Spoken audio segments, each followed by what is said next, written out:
In the Torah says, remember the entire path along which Hashem your God has led you these 40 years, the desert. He sent you hardships to test you, to determine what is in your heart, whether you would keep His commandments or not. He purposely annoyed you, letting you go hungry. One translation could be afflicted you. I don't know, I put annoyed you here instead of afflicted. Letting you go hungry, and then He fed you with the manna. But the manna, the problem was that it really wasn't satisfying to everybody. So it was like, what's the solution here? You know, you're giving us manna, but like, it's not satisfying to us. And neither you nor your ancestors had ever experienced. And why did you give us the manna? This was to teach you that it is not by physical bread alone that Ha'adam, the man, lives, but by all that comes forth from Hashem's mouth, that Ha'adam, the man, lives. It's purposely repetitive, and the Baal Shem Tov is going to pay attention to this strange construction called Ha'adam. It should normally just say it's not by physical bread alone that man lives, but by all that comes forth from God's mouth that man lives. And even then, you don't need the second part. Faith. It's your faith. So he asks the question. It's strange that the word Ha'adam is written with a definitive letter Hey. The verse should have said, not by bread alone does man live, etc. So he goes into this whole thing here about the connection between eating food and staying alive. Why do we really eat?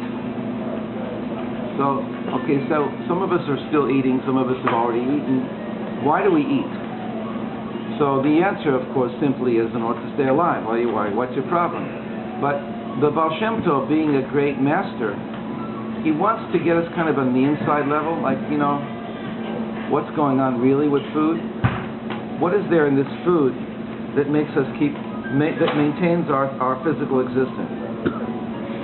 Does our soul get anything from this food? And he even asks the question is, well, how does the soul stay in the body?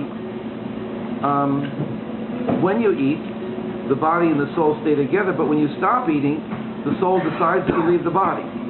What's the connection? The body, the soul doesn't get anything from physical food that we eat. So, like, why would the soul leave when the body's not being fed? It's a strange question. why would the soul depart? Starve to death. Another starve to death. And death is, by definition, is the separation of soul from body. So the last 3 lines of the second paragraph is last 4 lines. What is death after all but the separation of the soul from the body? Why therefore would the soul depart from the body merely as a result of the body not eating, if the soul derives no benefit from physical food? And this is a philosophical a question that was bothering certain people, and they just couldn't get it. So the Ari, who the Baal Shem Tov was quoting here, says it's because they missed out on the whole way that creation exists. They thought that spirituality is divorced from physicality. They lived in what we would call nowadays a Newtonian model, where space and time and energy and matter are 4 different things. But we know that with the revolution in physics in the early 1900s, that space-time, a concept called space-time, was put forth by a Jew, right? And energy-matter by another Jew, right? Not energy versus matter, but, right? So in the Newtonian model, spirituality and physicality are 2 different things. The twain shall never meet. So what's the connection? The soul gets something from physical food. Like what? It's a spiritual entity. And yet why would it leave if you don't eat physical food? Really, it's not a question, but he wanted to make a question in order to bring the answer. That's how I feel about it anyway.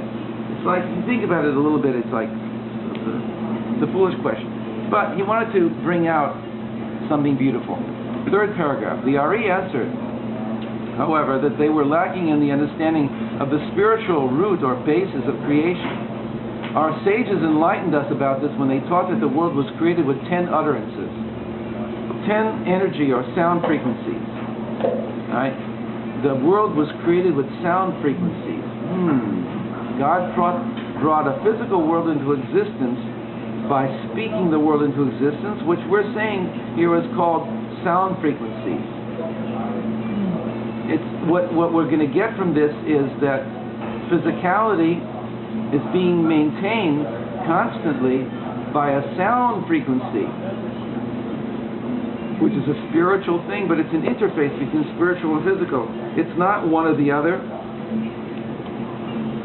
It's that this whole reality here, on those deeper levels, is a living energy state. We experience this as a hard table because the molecules are moving fast enough that our hand can't go through it.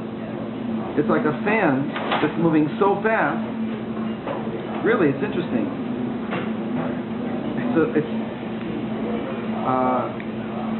There's a lot of movement here, and they say that it's mostly space, like the electrons that are going around the nucleus.